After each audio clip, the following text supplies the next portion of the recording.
Hello guys, isa sa mga questions na madalas din nating matanggap is yung kung ang atin po bang VIP plan, kino-cover niya yung laboratories, yung blood chemistry every 3 months dahil may hypertension or may minomonitor na cholesterol.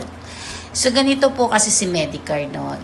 Sinasabi natin lagi na kapag yung sakit is belong doon sa pre-existing conditions, like for example hypertension or yung mga cholesterol, ano po, ang coverage niya o i-cover ni Medicare is 5K to 20K per illness, depende sa plan. So yung pinaka first na option natin, ang coverage niya sa mga pre-existing condition is 5,000. For example, nag-member ako, may hypertension ako.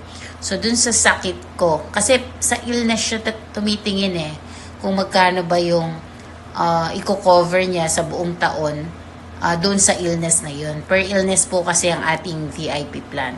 So, halimbawa, nag-member ako, may hypertension na po ako, no?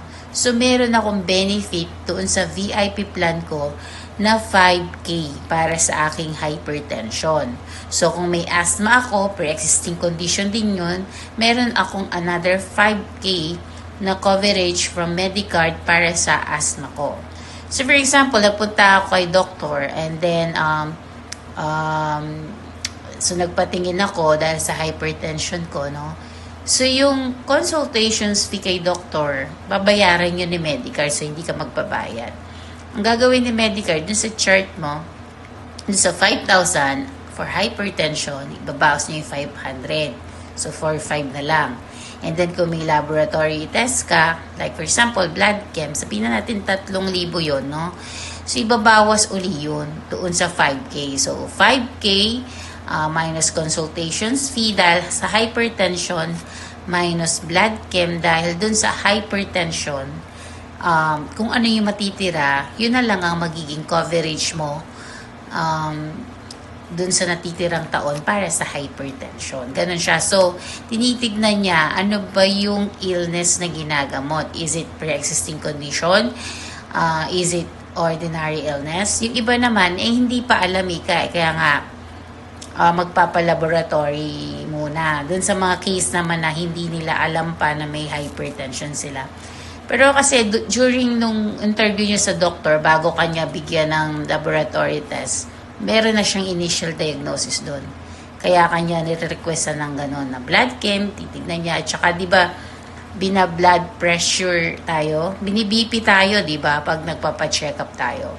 So, yung mga doctor, pag after ng interview, may ilalagay sila doon sa lab request mo na initial diagnosis, tapos yung mga check nila, yung mga kailangan mong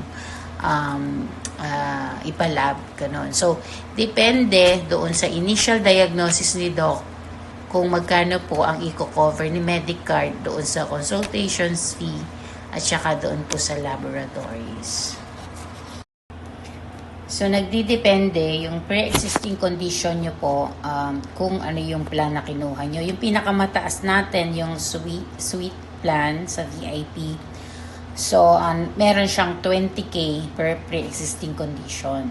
Ngayon, meron din kayong annual executive check-up pag VIP member po kayo. Doon, kasama din yung mga blood chem at medyo marami pang mga laboratories na pwede natin gawin for free. Pero ito, ginagawa lang po sa Medicare clinics natin. Ngayon, kung malayo po kayo sa mga Medicare clinics natin, i-request po natin na gawin yun sa mga accredited natin.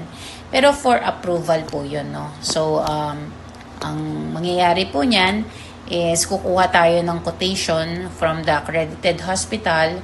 So, dapat kasi ang quotation nila, hindi lalampas sa, kung hindi ako nagkakamali, 11,200 para doon sa primary package, which is yung VIP option number 1.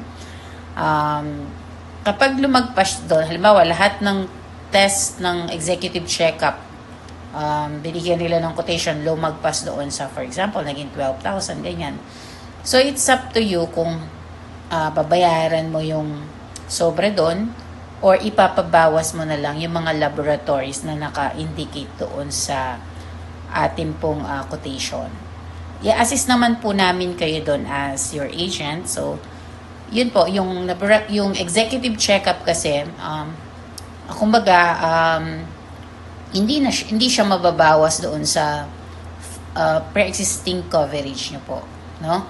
So, kung nagpapalaboratory po kayo para sa hypertension every 3 months, so meron kayo yung 5K, so isa na yun.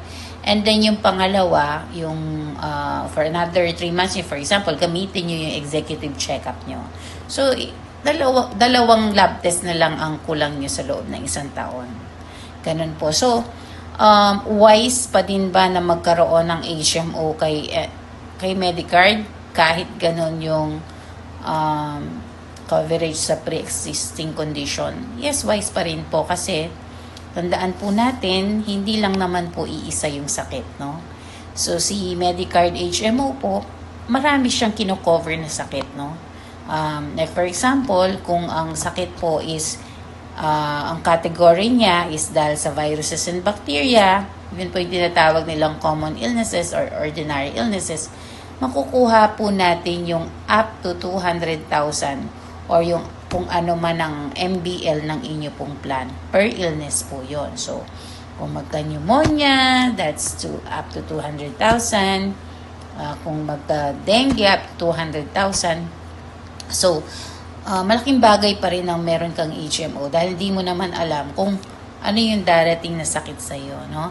At saka, kung wala kang HMO, ikaw din naman ang gumagastos doon sa laboratories mo para sa inyong mga pre-existing condition, di ba?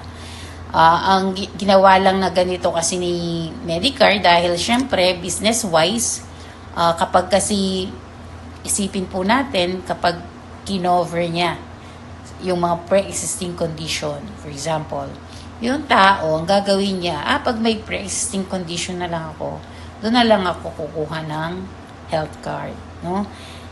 Pagka gano'n, tas kinover ni HMO provider, ano mangyayari sa business niya? Diba? So, kaya meron silang mga inclusions, exclusions, meron silang mga limited benefits, diba? At saka wala naman yatang HMO na kino-cover lahat ng sakit. Meron ba? Siyempre, siguro, kung meron man, no, siguro napakalaki na ng premium nun.